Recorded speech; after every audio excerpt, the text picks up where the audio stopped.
এখানে যারা প্রধান অতিথি বিশেষ অতিথি আছে এনাদেরকে যদি এখন জিজ্ঞাসা করেন, আমার মনে হয় যতটুকু বিশ্বাস ওনারা পারবে না। জাহান্নাম কয়টা জিজ্ঞাসা করেন তো, বলো।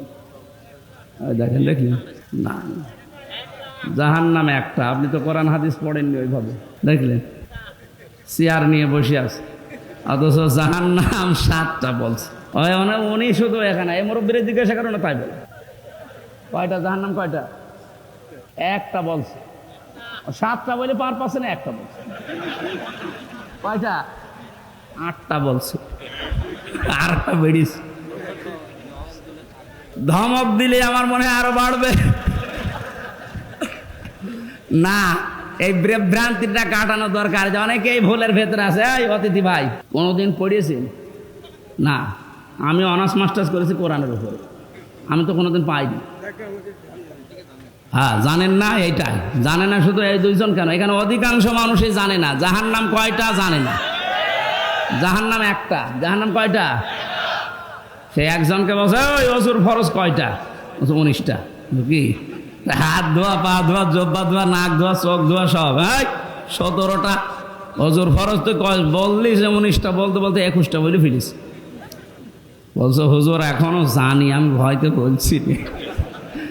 আমার মনে হয় মুরব্বীরে যত ধমক দেবেন, ও 7টা, 8টা, 10টা শেষে 100টা বলে ফেলেন। না, শুধু দোষ ওনার একা না।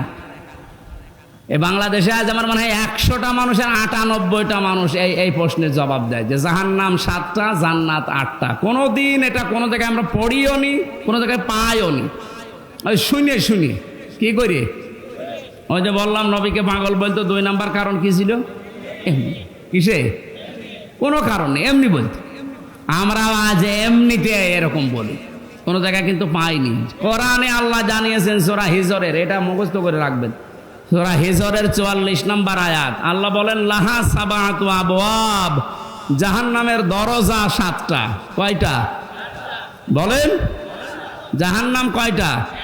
একটা। লিকুল্লি বাবিম মিনহুম জুজউম মাকসুম, পৃথিবীতে যে যেই ধরনের অপরাধ করবে আল্লাহ তাকে ওই দরজা দিয়ে জাহান্নামে প্রবেশ করিয়ে ওই শাস্তি দেবে। তাহলে এক এক জায়গার শাস্তির ধরন এক এক রকম। কথা বলেন না কেন? আজকে যে দরজার আলোচনা করছি, দরজার নাম লাজা। নাম কি? কয়টা জাহান্নামের দরজা বলেন?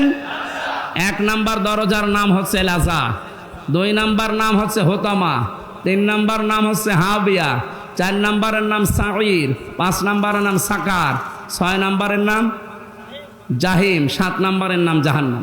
এই জাহান্নাম একটা দরজার নাম। তাহলে জাহান্নাম একটা দরজা। দুনিয়াতে যে যেই ধরনের অপরাধ আমরা করছি, কিয়ামতে আল্লাহ ওই দরজা দিয়ে তাকে প্রবেশ করিয়ে ওই রকম শাস্তির ব্যবস্থা ওখানে রেখেছে।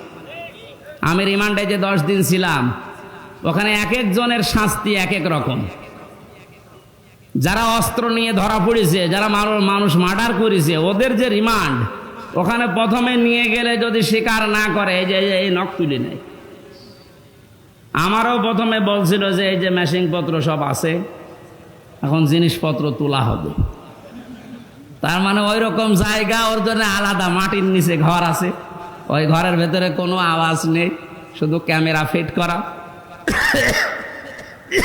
চোখ কাপড় দিয়ে বাঁধা, কালা কাপড় দিয়ে পেছনে হাত বেঁধে দেওয়া, পা মাটি থেকে একটু শূন্য করা, 11 ঘন্টা দাঁড়িয়ে থাক, কোনো কথা বলতে পারবি না।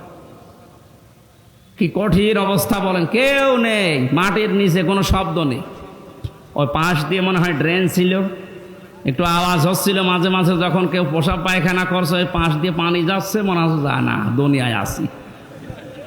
হঠাৎ পা যদি মাটিতে একটু পড়ে যায়, ও তো ওই 7 তলা থেকে ক্যামেরায় দেখতেছে, একটু মাটিতে পা পড়ে গেলে শুধু আওয়াজ দেয়। 1-1.5 ঘন্টা 2 ঘন্টা পরে এই কোনো আওয়াজ নেই। আমি জোহর, আসর, মাগরিব, এশা 4 ওয়াক্ত নামাজে একবারে পড়িস। নামাজ কখন যাচ্ছে, কখন কয়টা বাজছে, দুনিয়ায় কিচ্ছু জানি না। এই যে জায়গাটা, এখানে কি সবাইকে নিয়ে যায়? মুরগি চুরি করে ধরা পড়েছে, ওরা ওখানে নিয়ে যাবে?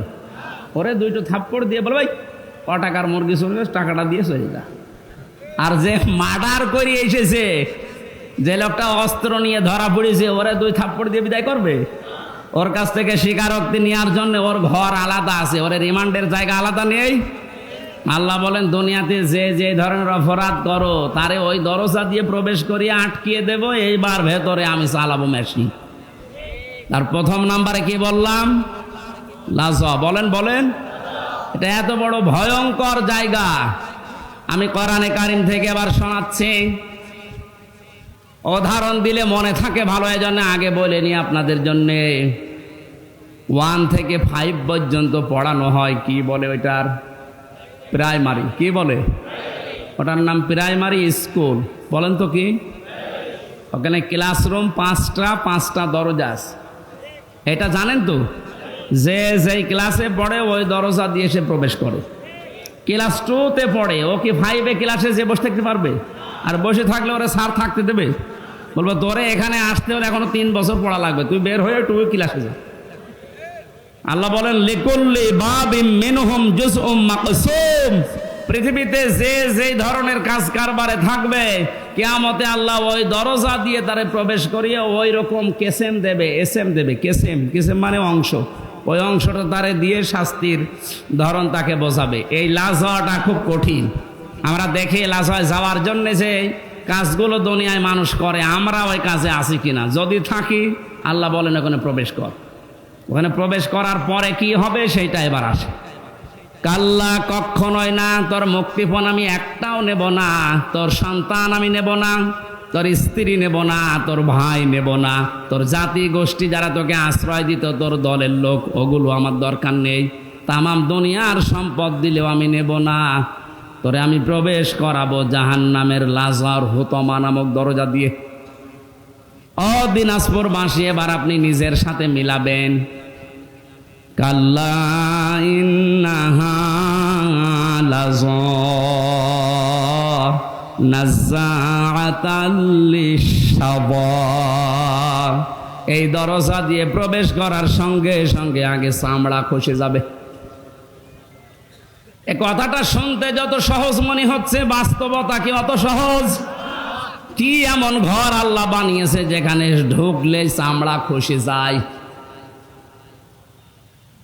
এ ঘরের ভেতরে আল্লাহ প্রবেশ করাবে কাদের?